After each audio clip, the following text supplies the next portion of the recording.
Well, welcome back to the podcast, Conversations with Jeff Bucknam.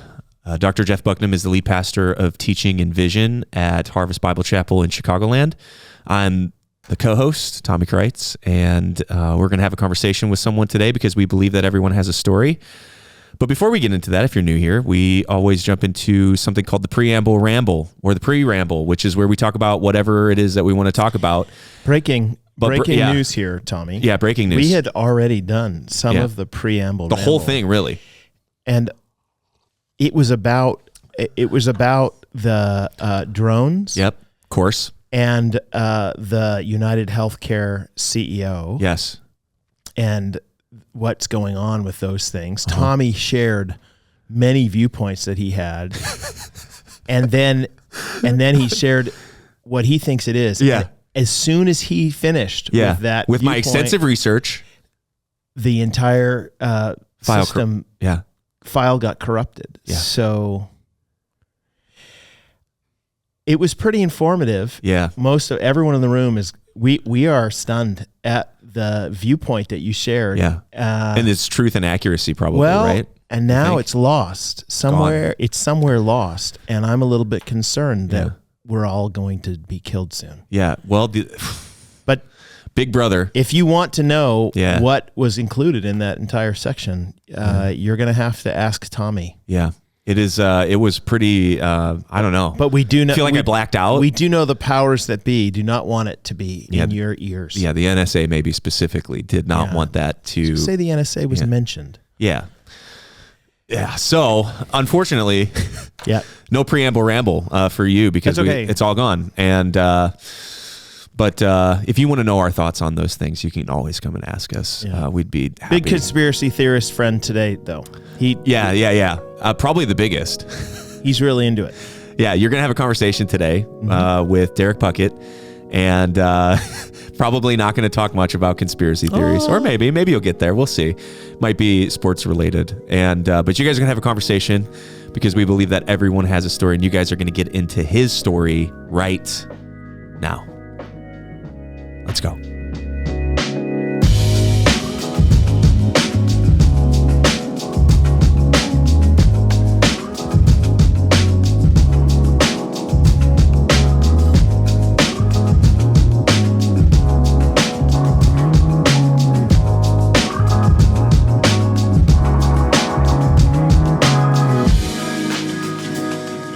So I'm sitting here with Derrick Puckett.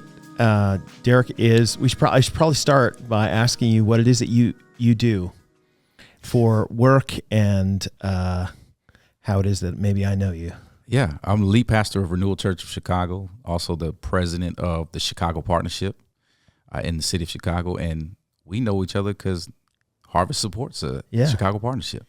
So. Chicago Partnership is a church planting group that is planting a gospel church in every one of the 77 neighborhoods of Chicago. Well, Lord willing, they Amen. are. So it involves a pipeline of planters, the training that goes into that, then the actual planting of the churches and the support that those churches need. It's quite an endeavor. It's a really cool endeavor, and honestly, one of the coolest ministries that I've been a part of in the Chicagoland area. And so I unfortunately don't have as much time as I want to focus my attention on it, but I do pray and think about it quite a bit. So it's really great to have you here. Thanks a lot for being here. We're grateful for the support, and I'm glad to be here. Absolutely.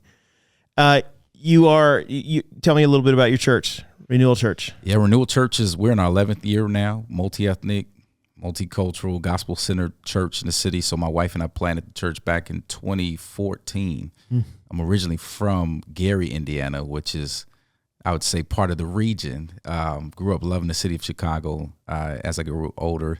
Noticed some of the disparities across race, socioeconomics, politically, you name it. Chicago has that divide, and just said, hey, if the United Center can bring people together under the banner of Jesus Christ, then why can't the United Center, not under Jesus Christ, but if they can do it for a Blackhawks game or Bulls or whatever it may be, Disney on Ice, and they slap hands and they only care about what's on the floor. They don't care about what you look like or the money you make. Then I said, why can't the church? We have Jesus Christ. And so we planted a church centered around that United Center area, because any mile radius you go, you get a different demographic of people. And by God's grace, we've been in it 11 years. And It's a fairly large church in the city. Yeah. God's blown us away with what he's doing. So you like it? I love it. Yeah. Okay. It's hard though. It's Pastoral ministry is very hard, but especially in places that don't have a ton of churches. This is right. Right? Yeah. So if I summarize the church scene in Chicago for me, like can you, like, what words come to mind when you think about the church scene down there? There's a lot of churches, but I wouldn't say the church scene is vibrant or you would think that there's a lot of Christians because there's a lot of churches. Mm-hmm. And I think the church, I think statistically it's probably like 40% of people would say they go to church. I think 60% of that 40 is Catholic. I think it may be more like 9% is of the 40 is Protestant. So there's just a large disparity when it comes to churches. But the funny thing in Chicago, because of the dynamics of whether it be African Americans migrating from the South or just the old Catholic population, you have a lot of people in the city that are familiar with Jesus. They're familiar with church. That doesn't mean they go to church. No. Yeah. They might respond that on a questionnaire. Do you go to church? Because, I mean, it's still considered. I mean, it's not a bad thing for somebody to say yes to. Right. And, if you get asked in a questionnaire, because, I go to church. Yeah, and by that, you mean, I don't know, might go one Christmas every 3 years or whatever. Yeah, and then they love brunch on Sunday or the Bears. So you got to compete with that on Sunday morning. That's right. Yeah. We're not sure why. Yeah, right. Seriously, we win way more than the Bears. Especially right now. Totally. They're horrible. They are. What got you into ministry, though? Why did you decide that this was going to be? Maybe I should start earlier. You're born in Gary, Indiana. Dude, is Gary it's the butt of some jokes? Yeah, and I kind of hate it. Okay. Even one of my coworkers, Brian, calls us the armpit of Chicago, and I can't stand it. But, okay. Tell me some good stuff about Gary, Indiana. I can't tell you much good about Gary, but I will say that Gary made me much of who I am today. I think learning to have to navigate some of the dynamics of being in a space where it was very impoverished. I think I was there. It was the literacy rate even now is like 16%. It was the murder capital of the world when I was growing up there. And so I dealt with some dynamics that most people don't deal with, but at the same time, I could look across Lake Michigan and see Chicago. And so I fell in love with Lakeshore Drive and the lights of Chicago because it just presented something bigger than my reality. That for me, it gave me something to look forward to. And so even though Gary didn't have much, it formed me, shaped me, kind of allowed me to because I had to push forward. And, what I was looking at is not what I didn't want to be part of what I was in. It didn't mean that I didn't want to give back to it. I just, it's like there's something bigger out there, and Chicago's right across the water. And so I didn't know that dream would materialize into a church plant. I wanted to be a NBA star or NFL star. Yeah. And ended up actually playing football at Indiana University, and which is part of the story. I thought I was going to NFL, and I got hurt playing football and had just received Christ a few weeks before going to college, and got hurt. And all I knew was like, okay, well, I'll find the ministry on campus. Yeah.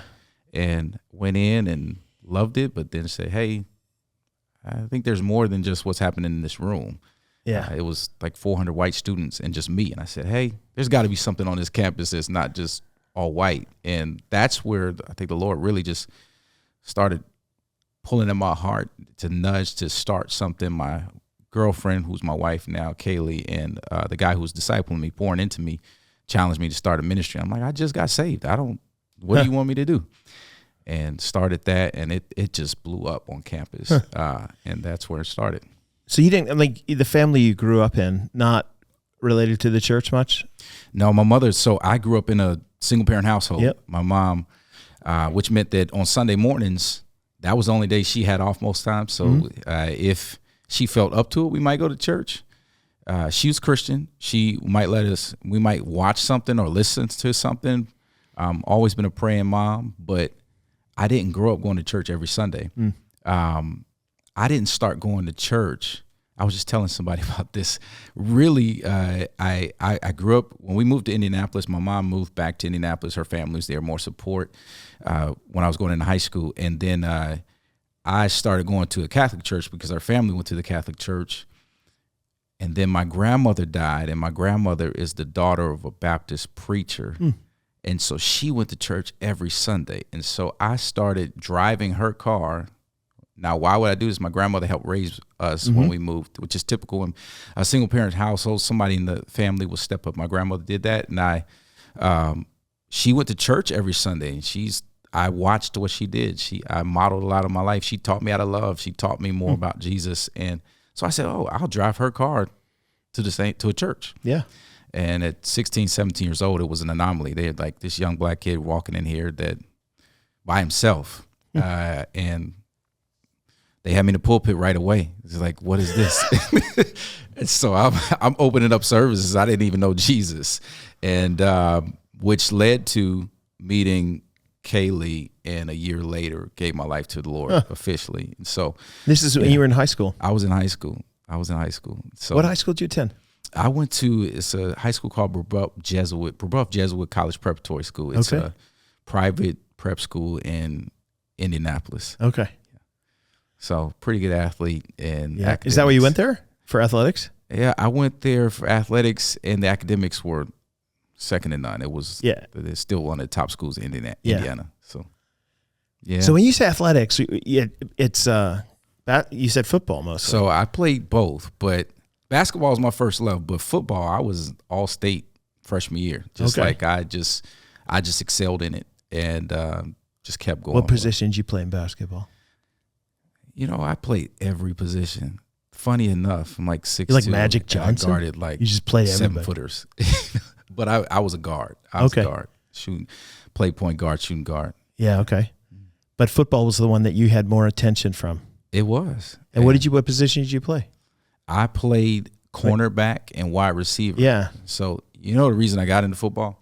When we moved to Indianapolis, troubled kid, just divorced parents, I was always angry. And so my mother said, I'm going to put you in football because this is something that you can play and you can hit people and not get in trouble. That's right. And so that's what I did. You're like, that's great. I'm hitting everybody. I'm going to hurt the quarterback. And it was great. It was an avenue for me to let my anger out on, but I was just really good at it. Did you were you at a point where you thought surely that you could go to, obviously you went to Indiana, but the next level beyond that? I did. I mean, I was 6'1", running a 4.4 40, and it's like Richard Sherman stuff. Yeah, I was. Like 6'1" quarterback. Yeah. They're like, yeah, you have the size, and I think I had the mind, like the IQ around it. So the Lord, the injury that happened, I dislocated my elbow for the second time, and so I knew from the first time, if it happened the second time, I wouldn't be able to play. And I'm not one of those that say, hey, watch what you pray for all the time. But this day I felt sick to my stomach. And I said, Lord, and it was centered around, because football was an idol for me. I didn't know that. It was an idol. But I felt like the Lord didn't want me to play. And I'm not this super charismatic guy that's all in my feelings. But that day I said, Lord, if you don't want me to play football, you need to make me stop today.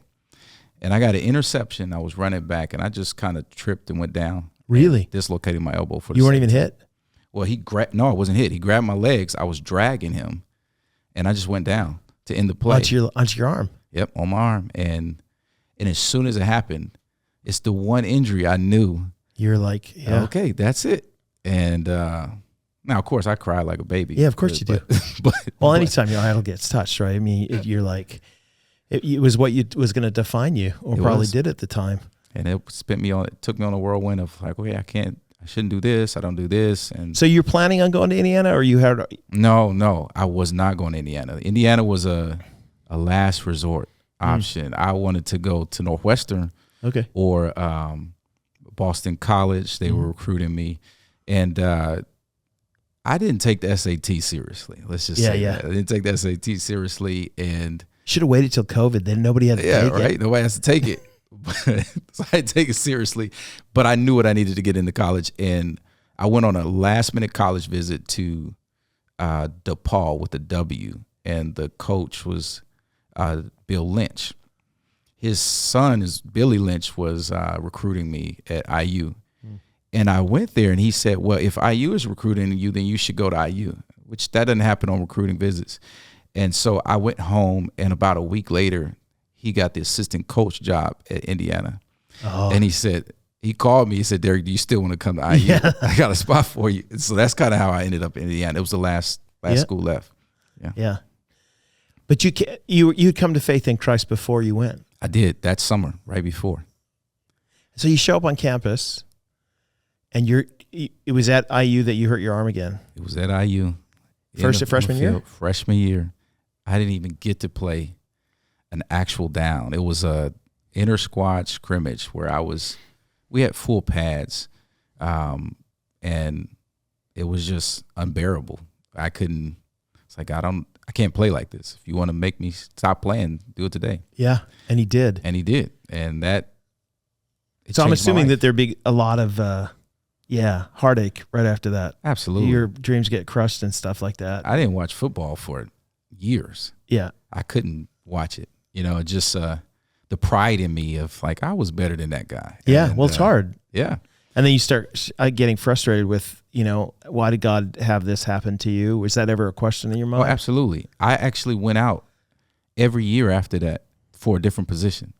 I was like, well, I can be a punter. I was an all-state punter. Let me punt the ball. I'm not getting hit. Mm-hmm. And my coach, he was a believer, and he'd be like, okay, you can try it there.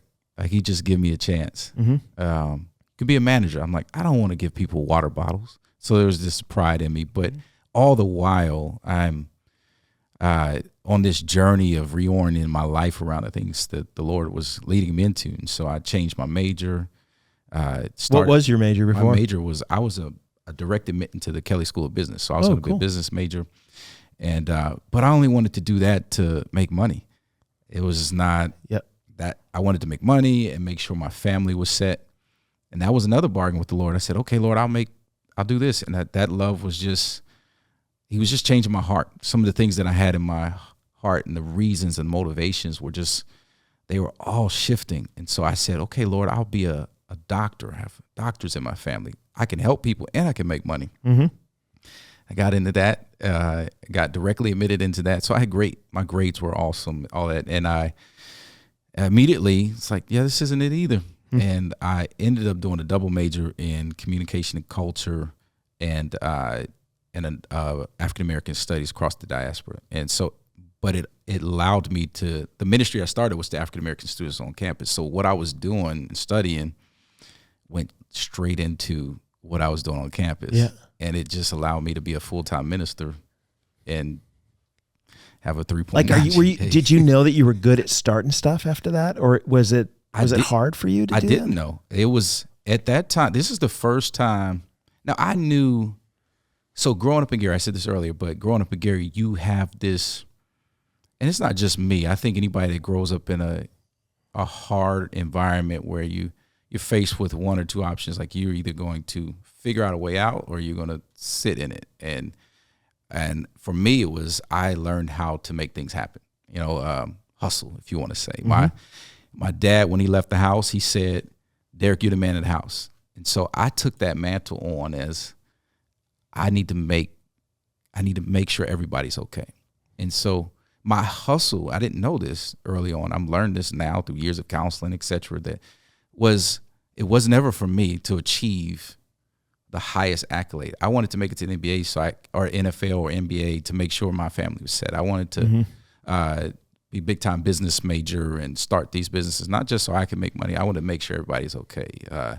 And so their ministry was the same way. It's like, okay, well, if I start this, it's because I walked into this ministry and there's 400 white students and I want to see something happen for African Americans, but I don't want to just see African Americans reached. I want to see the gap between black and white on this campus no more. And so I said, well, we'll start it. And it was more so I see the problem. I know how to fix it. Let's make it happen.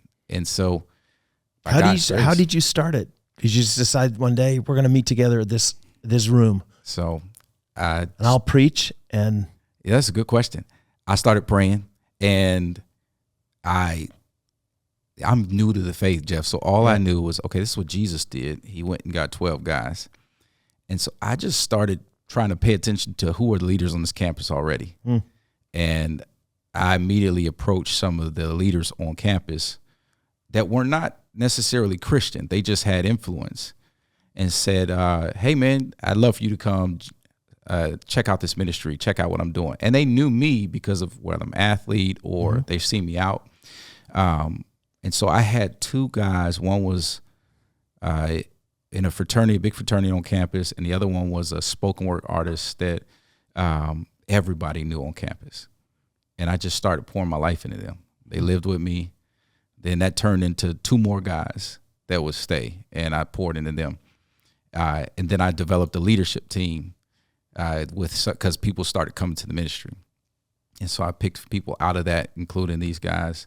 And we had small group ministry. We had a Bible study every Tuesday that I led for the men, and my girlfriend, wife now, Kaylee, led for the women. And every Thursday I was preaching.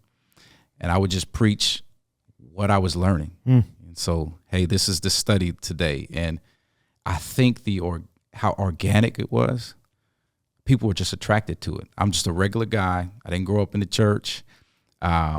You see me at the basketball courts.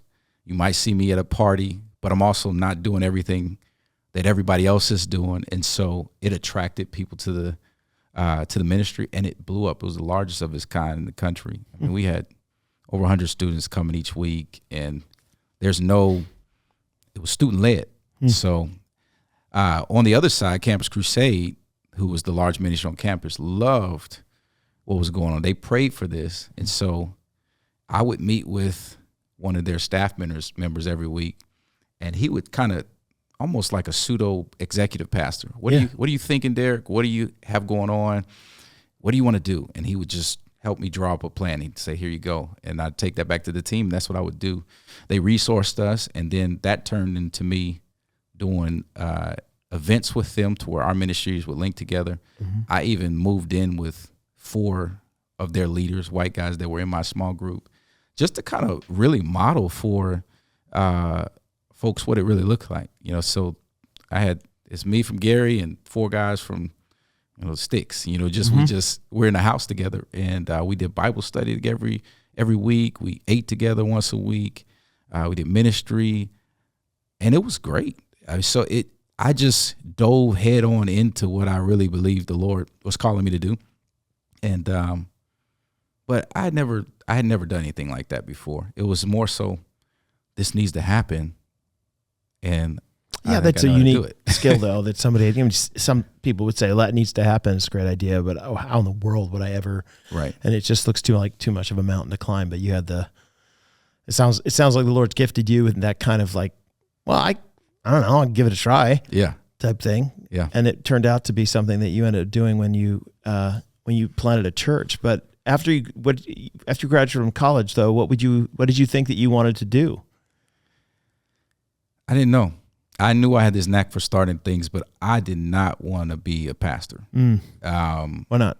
I did not like what I was seeing with the church. I hated that there was this enamoring, or just kind of this high lifting up of the pastor in a way that I thought was just not biblical. I just felt like it wasn't discipleship happening in the church, and it was too much pomp and circumstance around the pastor and not true ministry taking place. And so were there people that you weren't, I'm not asking for names, but were there people that you had mingled with a little bit that gave you that flavor, or was it just what you saw from a distance? I think it's just what I was seeing from a distance. Yeah, okay. And a lot of it too, on campus, we had this large ministry that was, it was hard to partner with people. People wanted to, hey, why don't you become a part of our church? Because the church wasn't that large. They wanted to take over the ministry for their church, or even things that whether it was on TV or people that I just saw from a distance, I don't want anything to do with that. But I was already doing it. And so a friend of mine pastors a large church in Indianapolis. I told him the same thing I'm telling you now. And he said, man, I hear you, but why don't you take the problems you have with the bride of Christ and turn it into a burden for the church. He said, you should start a church. And I was like, what is that? Who starts churches? I'd never heard of, I'm just thinking biblically, oh yeah, they started churches back then, but now you just get called as a pastor and you go take over church because it's churches everywhere. And he said, no, you should plant a church. Like, you have a unique calling. You've already started a church. Basically, you should start a church. And so I did my research, and I had this bird. I didn't want to ever just start and reinvent the wheel. For me, it was this passion for discipleship. I want to make disciples, but also wanted myself. And so I just scoured looking for different churches that were multi-ethnic, multicultural. I couldn't find one. And so I knew some guys that had planted a church, namely a guy named Eric Mason who planted in Philadelphia, and a friend of mine, Dahadi Lewis, was planting in Atlanta. And they both went through this program called Fellowship Associates. And I said, well, I'll apply to that. And I got in, but they said, Derrick, why don't you come to Memphis? I was like 25 or something. He said, why don't you come to Memphis first? We'll pay for your master's of divinity. We're a multi-ethnic church. It was Fellowship Memphis, and Brian Luritz was the pastor at the time. And I said, sure. I didn't know this existed. I'll come down there. And I went there, and 6 months into it, they had me start their third location. Started that. It took off. I thought I would stay there, but I had this call into Chicago. And so 2013, we moved up here to start this church. And so from that experience in college, I've just been on this road of starting things, but I wouldn't say it was like I just like starting things. It's more so that needs to happen. We need to figure out a way to make that it's kind of a pioneering thing, though, right? Yeah. Absolutely. To be involved in that kind of thing. Some people are scared half to death of pioneering work. They're happy to come in afterwards. Right. Like me, dude. I'm the pioneer. Got tons of ideas, but I like sitting in the stands yelling them at people like you. Figure it out. So when you plant a church, okay? Right. And so you come to Chicago, how did you figure out where'd you want to do it? Was it just because, like you said earlier, you did demographic work and stuff like that, and you said, okay, this is the right place for a multicultural church because of how many different ethnicities and stuff live around that area? That's a good question. So it was a combination of prayer and a lot of the demographical studies and vision trips here. So I knew I wanted to be in the area that the demographic around the area, wherever direction you went, you would get a different demographic of people. And there's only select areas. Chicago's very diverse, but it's very divided with the neighborhood systems, et cetera. And so north side, you're typically going to get more white. The west side, typically black and brown. Same thing with the south side. And so there's pockets, though, where people come together. So north side, you got Rogers Park. That's more international diversity. You get to the west side, right around where we are, United Center. South side, Hyde Park area, you're going to get a lot more diversity. The Loop, you get diversity, but it's very transient. So it depends on what type of church or what you're trying to do if you want to plant there. And so we drove to all of these different areas. And when we drove through the United Center area, my heart it felt like it was going to leap out my chest. And there was just something about that area and the imagery with the United Center that just spoke to me. Yeah. Said, this is where we at least need to start. I'd love to be able to plant different churches or campuses around the city, but that's where I just felt like the Lord said start. And that's where we've been. And how old were you, how long have you been married? I've been married. When you started? When we started. Let me do the math, Jeff. We've been married. We're in our 17th year now, so we were 7 years married. Yeah, 7 years married. And your wife's always been interested in church planting, or has this been kind of No, absolutely not. She, when I told her back in 2009 I wanted to plant a church, she said to me, her words, she said, I think that the Lord has called you to do that. I believe he's called you to do that, but I don't want to do that now. Like, we're not doing that. Yeah. And it was, you should do that, but we're not doing it now. And I knew that was more of a response around fear. And so I just prayed for 6 months. And I had, no joke, I had the email written up to get into FA, Fellowship Associates. Yeah. And so she came to me 6 months later and crying and said, the Lord just said to me, follow my husband. Let's go do this. And I said, okay. And so I took the email out and pressed send. And the next day or two, they said, hey, why don't you come to Memphis? And so it was the Lord. Yeah, just made lined, it. It so just that made sense. Yeah. And I'm a strong believer in, like, I don't ever want to drag my wife into something that she's not ready for, or we're not ready for it. I can take on things and I say, hey, let's make this happen. Let's do this. And she's usually a lot of times the voice of reason. It's like, well, if we do that, it's going to affect our kids. If we do this, it's going to affect this person. And I'm like, yeah, you're right. So let's just slow down. So she's been that person for me the whole step away, every step of the way. So you guys decide that you're going to plant this church. How long was it before how did you get a core team? You guys kind of, you kind of parachuted, because it's a different kind of church planting. There's the parachute plant, which is like you just show up and you gotta find the people. And then there's other kinds where you partner with a local church and they give you a group of people and you try to do that. But it sounds like you were the first of those. Absolutely. And funny enough, I don't think I realized we parachuted in until the pandemic. When everything slowed down, it's like, oh, we started this thing with us. And so what we did, to your point about everybody not looking at pioneering as a thing, for me, it was like, okay, this is what we're going to do. My gifting is I'm a visionary, big time visionary. I can teach or preach, and I can lead leaders. I love doing that. And so I said, well, how does that cater to me? And so we started monthly gatherings in my house, and we would invite 40 people or so that we met in the city. And we'd do a different gathering of people each time. And in the house, I wasn't. Where'd you meet the people? Just along the way? I would just meet them in coffee shops, just along the way on trains. I knew people in Chicago. Some of them played football with me. I'd say, hey, why don't you come over for this? And then they would invite people. But I would tell them about the church. But when they got to my house, I wasn't telling them. It wasn't about the church. I just wanted to have a gathering of people in the room.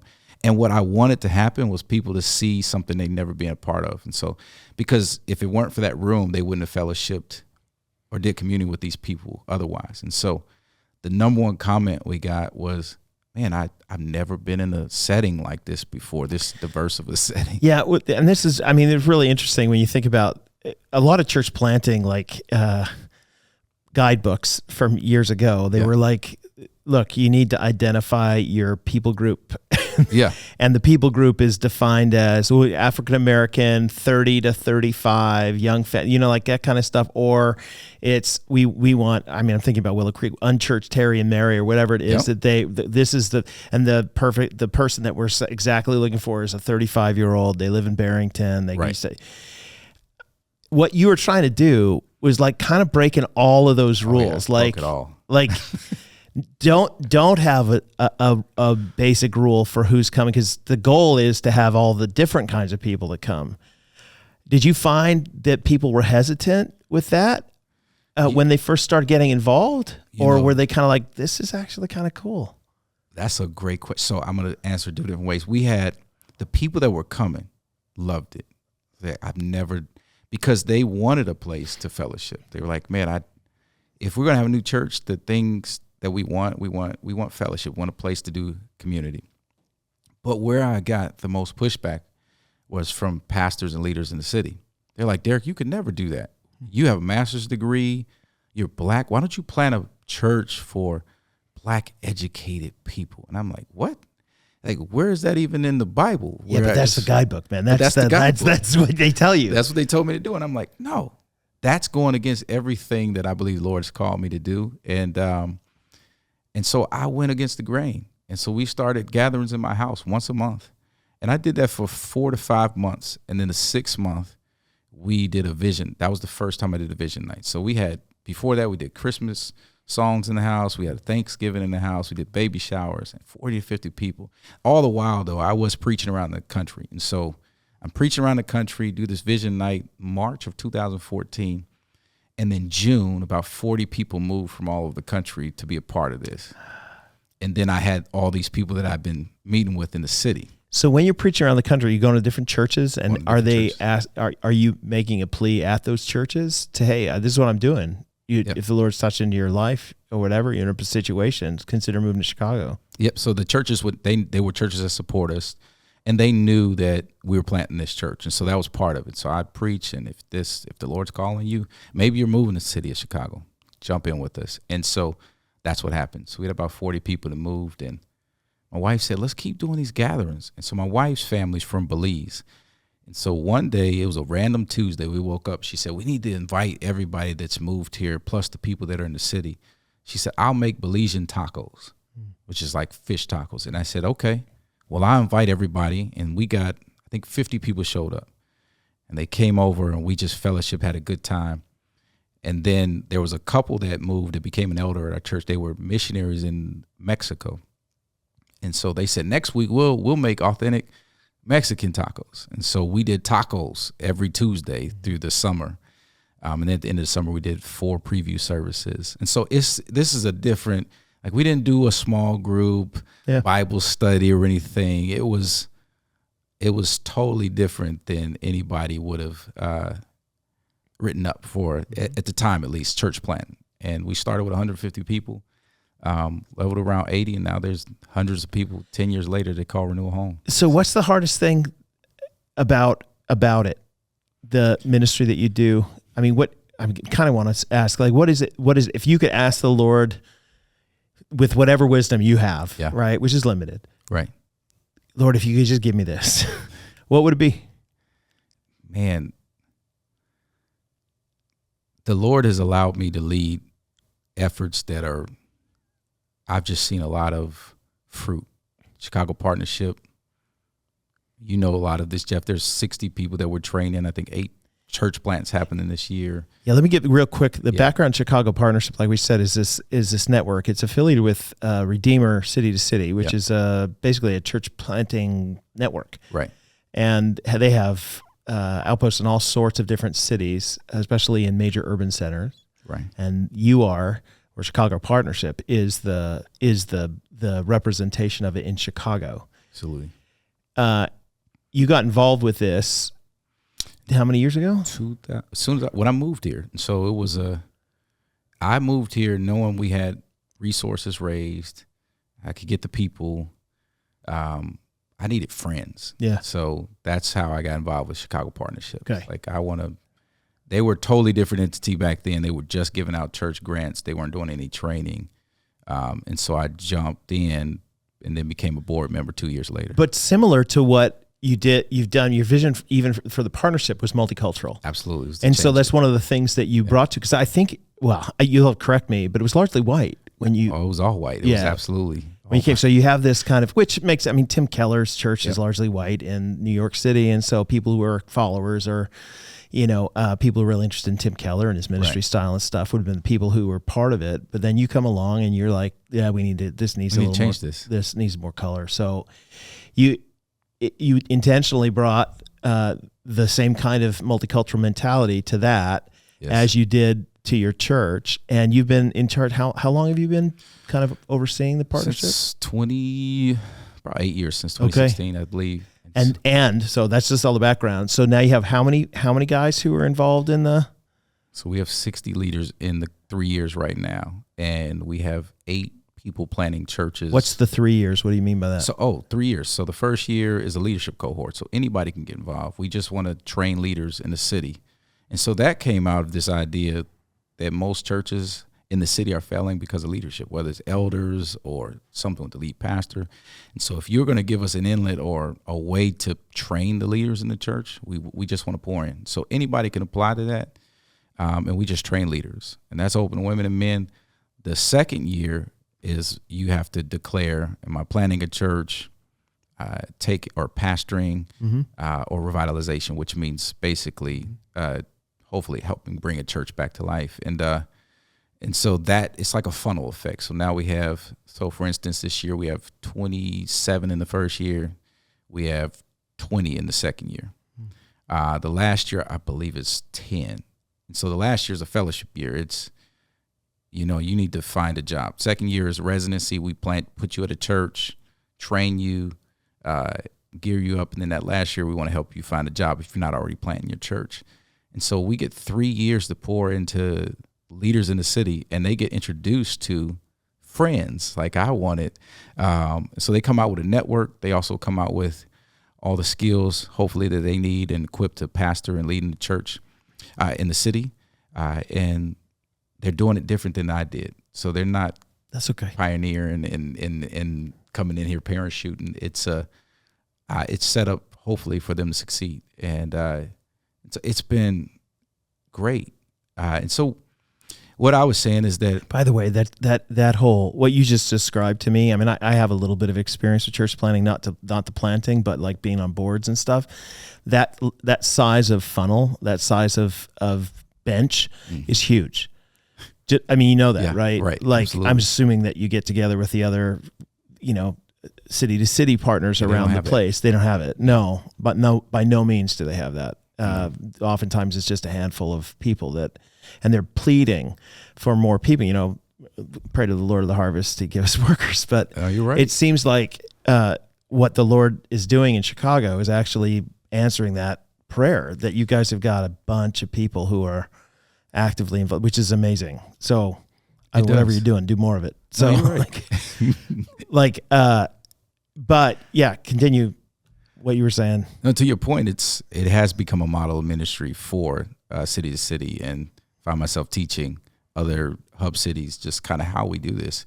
And a lot of it stems from a relational aspect. Like, these are my friends that I'm doing ministry with, which is how I got into it. And I just believe that, change happens at the speed of trust, and same thing with relationships. And so as we build these relationships like you and I have, we can do ministry together. Or if there's a need, then we don't have to build trust. We already have it. So if I come to you, you're like, Derrick, yeah, we got you. We're on it. Or vice versa, because we have that relational aspect. And so I'm trying to build that with those guys.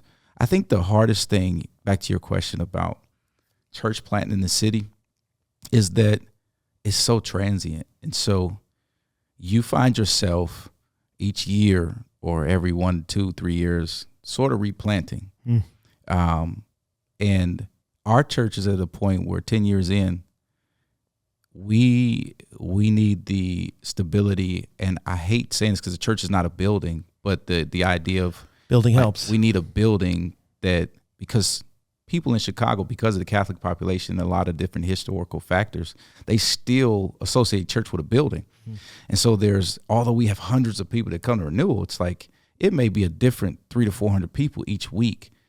And that's because we don't have this stable, this is your building. And so that's like we're at this place where it's time for us to Find something. have our place. Now, we don't set up and tear down. We have a place that if you don't know it's not our building, I mean, after a while, you'll know it's not our building. But you walk in and it looks like it's our space. But we're just at a place right now where, that's the next need. And for me, it's bigger than just a building. I would love for it to be a hub for ministry. And so we run the Chicago partnership out of it. We're able to make disciples. And eventually it's a ministry space where you can have churches, whether they're doing their services on Saturday or Sunday evening, just a space where we can continually pump out leaders and make Jesus visible in every neighborhood like we're trying to do. And so that's the space that I feel like the Lord has really put on my heart. So a lot of people are like, I want to build it. And that's like, nah, building for me is just a hub to do ministry. It's not just so you can come and you got your basketball leagues and all that stuff where you're coming and we want to provide all of that stuff in our building. Yeah, like, of course. No, I want to pump out ministry and send people out from this place. And that's probably the challenging aspect of everything that I'm a part of now. It's that it's all mobile. Yep. And that's next. So. Yeah. You, what are you excited about in the days ahead? Man, that's a great question. You don't have to be. I mean, every pastor is it's like, oh, what are you excited? What's the next season of ministry? Sometimes we're not in positions. Like sometimes you're in a position of like difficulty. You're like, man, I'm just trying to make, keep my head above water for this little bit. I haven't had a chance to reflect enough right now. There's different seasons in ministry, but if there is something that you're. Yeah, I don't know if I'm totally honest, and I don't know if you want to put this in the podcast, but I'm tired. Yeah. And so I'm looking forward to next week. Yeah. So I just need a space to recalibrate a little bit. Yeah. It's been a long year. Yeah. So that's I'm excited for that. But yeah. Well, no, that's Yeah. that's as important. I mean, believe it or not, that's as important as anything else. The truth is that, like I said, the seasons in ministry are so.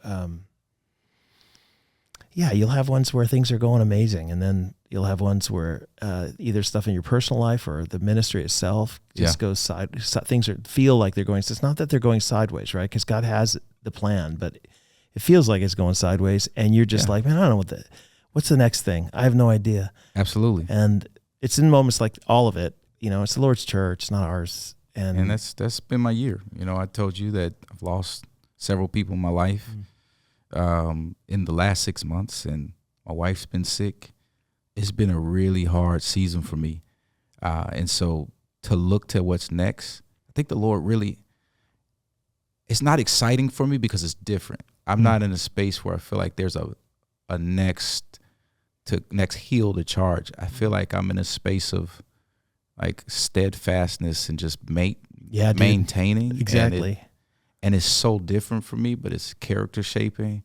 And I think I'm just learning how to trust the Lord in a space that I've always been able to see what's next and take people there. And I'm like, I don't have that right now. And even if I did, I don't even think I have the energy to do it with everything that's happening this year. Yeah. So I think I'm excited for what the Lord is doing that I have no idea about right now. Yeah. That's. Well, I pray that the Lord gives you joy. Yeah. I pray that He'll give you some wins in the next little bit. Sometimes when you face what feels like you're playing defense a lot. After a while, you're like, can we go on offense at some point here? Can we get the ball? Speaking my language right now. Like I want to get the ball. Like, Lord, I need a breakthrough right now. Yeah, that's right. So that's what we're praying for. Derrick, I got to tell you, one of the coolest ministries that I get to be a part of, just even by a distance, is this one, is what you do. You have no idea how much I'm for you, and desperately this is part of the reason I wanted to talk to you on this podcast, is so that people at my church could hear, once again, you've preached here. I want you to preach again sometime. I want to get people in the partnership to be involved here so that people out here in the suburbs can get a heart for they do have a heart for their city, but at least see the practical outworking where they can get involved. And that when they give money to Harvest, or when they give money to the partnership directly, that this is where it's going. It's making a kingdom impact there. And I'm so thankful that God's raised you up to do this. But if anyone has any questions about the Chicago partnership, or how they could support it, or how they could pray, or anything like that, is there a website or something that you could give them, or some focus? chicagopartnership.org. Okay. If they want to email, they can email me, Derrick, at renewalchicago.com. Yeah. And if they're in this city and they want to go to a church near the United Center, come to Renewal Chicago, which is located at 1950 West 13th Street. Okay. And you guys meet every Sunday? Every Sunday, 9 and 11. 9 and 11. Yeah. Love to have you. That's fantastic. And you have a website? We do, renewalchicago.com. Renewalchicago.com. Yeah. Seriously, this brother's a preacher. So if you want to hear good preaching, go to his church. Yeah. So really excited about it. But God bless you. Thanks so much for spending time with me. Can I do a rapid fire round real quickly about stuff that has nothing to do with anything we talked about? Sure. Go ahead. All right. Bears or Packers? Bears all day. Okay. When's the next time they win a Super Bowl? Last time they won, I was born. So okay. So we don't know. No, we have no idea. Okay. Will they win before you die? Yes. Okay. There it is. Do you think Caleb Williams is an answer? No. No, me neither. No. Me neither. Not at all. Do you think the Bears are going to move to Arlington Heights? No. Yes, they are, Derrick. They are moving to Arlington Heights. Good. Are you a Bulls fan? Yes. Really? When's the last time you went to a game? A month ago. Really? Yes. Good for you. That's good. They're not very good. Yeah, they're not. My friend's a coach, so I just take my kids. Now you got to keep cheering. Got to go. Absolutely. White Sox or Cubs? White Sox, South Side. Really? Yeah. They lost 190 games. I know it's sad state, but that's just, side of town I'm from. So It is. yeah. I like their stadium, though. It's actually, They believe it or not, I think kinda they have nice. better food. I mean, it might not be a better experience, but it's the food I is actually good. didn't mind the experience down at White Sox. I actually enjoyed it. It's good. It was a lot of fun. It's a good place Got to be. fireworks, What's the everything. thing in Chicago that I need to do that most people don't know about that I should do? I got to do it. Nothing? You got nothing? I'm trying to think what you haven't done in Chicago. I've never skated in the Maggie Daly Park. Should I do that? I've never done that. So See? if you want to do it, you Okay, should we'll go do to it. Yeah. Yeah, I've never been. My kids have done it. They loved it. Yeah, Is there a restaurant I should be going to that I don't know about? what do you like to eat? Jeff? All the things. All the Look things. at me, Derrick. Look Yeah, at me, all the Derrick. things. You walked in here and know- you were like, that guy likes to eat. Yeah. Well, I ask people what do they like to eat because Chicago has everything. I know it does. So I can point you to the right Best restaurant. pizza in Chicago. Oh, see, I grew up on Geno's East, so that's my favorite. Okay. That's my favorite pizza. Okay. If you're talking about deep dish, that's my favorite pizza. Okay. Everybody doesn't eat Geno's East, but their I've never sauce is had it. amazing. Geno's East to me. People is the tell me best. about it, but out here in the suburbs, it's a two-man fight. It's between Lou Malnati's and Giordano's. Yeah, I'm Neither- not a fan of Giordano's, but I'll do Lou Malnati's. But Okay. Geno's is like in the middle. Okay. of Well, both of maybe those. that's the answer for me Yeah. then. It's not as thick as Giordano's, and it's thicker than cornbread crust. It's amazing. Right. You got to try it. Do you still call it the Sears Tower? I absolutely call it the Sears Tower. Okay, and the Hancock Tower. Yes. Yeah, me too. Yeah. I'm new here, but I still don't. I don't know call what it- the heck that's- it's called. That's the only thing. I don't know who Willis is. No, What are we talking about? not at all. It's a great city, though. Absolutely. Seriously, I Best ride city my in the bike world. into this city, and it is a great city. Best city in the world. Yeah, it's And pretty every time I remarkable. go away, I'm ready to come back. Oh, that's great. Well, it's great to spend time with you. Thanks a lot, brother. Thanks for having me. Okay, buddy. Okay, we'll talk to the rest of you next time. Man, take care.